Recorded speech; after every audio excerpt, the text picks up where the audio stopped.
सत श्री अकाल, मैं हाँ प्रवीण शर्मा ते तुसीं देख रहे हो पंजाबी रेडियो यूएसए का खास प्रोग्राम खास रिपोर्ट। 92 सीटां जित के सत्ता दे विच आई आम आदमी पार्टी के मुख मंत्री भगवंत मान ने साबका विधायकों दीआं कई पेंशनां बंद कर दित्तियां ने ते कह दिता है जिहड़े लोगों ने सेवा की होवे भावें उन्होंने 5 वार की ते भावें 6 वार की उन्होंने इक्को ही पेंशन मिलेगी। मान साहब, जेकर इन्हां लोगों ने सेवा की हुंदी लोगों की चज नाल ते तुहानूं मौका किहने देना सी? सेवा की कोई नहीं है। दूजी गल यह है भी ये पेंशन बंद होने तो बाद कई विधायकों के ढिड्डी पीड़ा हुई ने, ना तो तुसीं जानते हो। खैर आपां उन्हां दी गल नहीं करांगे कि किहदे हुई है। तो जिन्होंने ये पेंशन बंद जां इक्को ही पेंशन मिलने ते तकलीफ हुई है वो जरा एक गल ते होर गौर करन कि तुहानूं कोई सत्ता दे विच खिच के नहीं लिआया, तुहाडे ते तलवार थोड़ो लटकी है कि MLA बनो एक पेंशन ते गुजारा करो। नहीं हुंदा, घरां नूं परतो, घरे बैठो, आराम करो। गर्मियां तो ठंडा पानी पीओ, सर्दियां तो रजाई लै लो। तुहाडे नालों काबल लोग पिछलियां सरकारां ते हो सकदा है इस सरकार दे विच भी आउण वाले दिनां दे विच टैंकियां ते चढ़े दिखाई देण। पहली गल तो यह है कि मान साहब की सरकार नूं एडवाइस है भी हुण वाटर वर्कसां ते नाल होर जिहड़ियां उच्चियां थावां उन्हां ते कंडियाली तार ला दिओ तां जो एक पेंशन तो अक्के विधायक साबका विधायक किते इन्हां वड्डियां वाटर वर्कस दीयां टैंकियां ते ना चढ़ जाण जिवें साडे बेरोज़गार चढ़दे आ।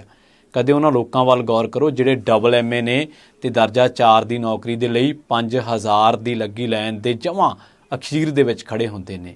कदे उन्हां लोकां ते गौर करो जिन्हां नूं 300 रुपया दिहाड़ी मिलदी है। कदे उन्हां लोकां ते गौर करो जिन्हां नूं 52-55 साल की उम्र दे विच भी मनरेगा दे विच काम करना पैंदा ते पैसे कोई होर ही खा जांदा, किसी होर दे खाते दे विच आउंदे है। उजर दे पैसे नहीं मिलते। तुसी शर्म ला रखी है। मान साहब एक काम होर करने वाला, पोलीटिकल रिफॉर्म्स की तो गल कर ही रहे हो, नोट करो ये गल। एक काम होर करो, ये करो कि जेड़े विधायक अपना टैक्स नहीं भरते, इस बेशर्मी की इंतहा है। क्यों नहीं भरते? इन्नियां तनख्वाहां लैंदे ने, सिक्योरिटी मिलती है, डीजल मिलता है, भत्ते मिलते हैं, 15-15 हज़ार के टैलीफोन बिल मिलते हैं। अपना टैक्स क्यों नहीं भरते? एक मातड़ दिहाड़ीदार दुकानदार व्यापारी अपना टैक्स जे भर सकता है कि एक नुमाइंदा नहीं भर सकता? अगला काम मान साहब ये करो भी इन्हां दे जिहड़े टैक्स सरकारी खजाने दे विचों जांदे आ उहदे ते लाओ कट ते इन्हां नूं कहो भी टैक्स अपणियां जेबां दे विचों भरो। जिन्हां च नहीं वो घरे बैठ जाण। सो ये पोलीटिकल रिफॉर्म्स होने चाहिए ने। हर एक बंदा अकाउंटेबल है इस संविधानक अहुदियां ते बैठे लोगों तो बिना।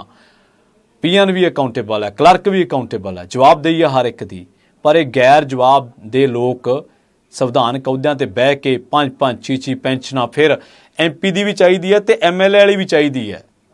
हद हो गई है। पंजाब दे बहुत वड्डे लोग कई पेंशनां लैन करके बदनाम ने। जिहड़े हुण भी मौजूदा MLA ने जिन्हां दे विचों कई वो राज सभा वाली पेंशन भी लैंदे ने, लोक सभा वाली भी भालदे ने ते विधायकां वाली भी लैंदे ने। पोलीटिकल रिफॉर्म्स होने चाहिए ने। इन्हां लोकां तो ही शुरुआत होनी चाहिए है। जिहड़े लोकां नूं लगदा है भी साडी 55-60 हज़ार दे नाल गुजारा नहीं हुंदा, वो किरपा करके सारा सियासी ताना बाणा छड्ड छडा के घरे बैठण। सेवा करन नूं होर बहुत लोग ने। वो ये गल्लां याद रखण कि जेकर 55-60 हज़ार नाल गुजारा नहीं हुंदा तां तुहाडे ही राज दे विच जदों तुसीं सत्ता दे विच सी जां तुसीं MLA सी उदों 10-10 हज़ार रुपया भी सरकार तो लैण वास्ते बेरोजगार मुंडे कुड़ियां ने सरकार तो डंडे खाधे है। ते जिन्हां नूं ये लगदा भी रेहड़ियां लाउणीਆਂ पैणगीਆਂ, रेहड़ी वाला तुहाडे तो चंगा वा।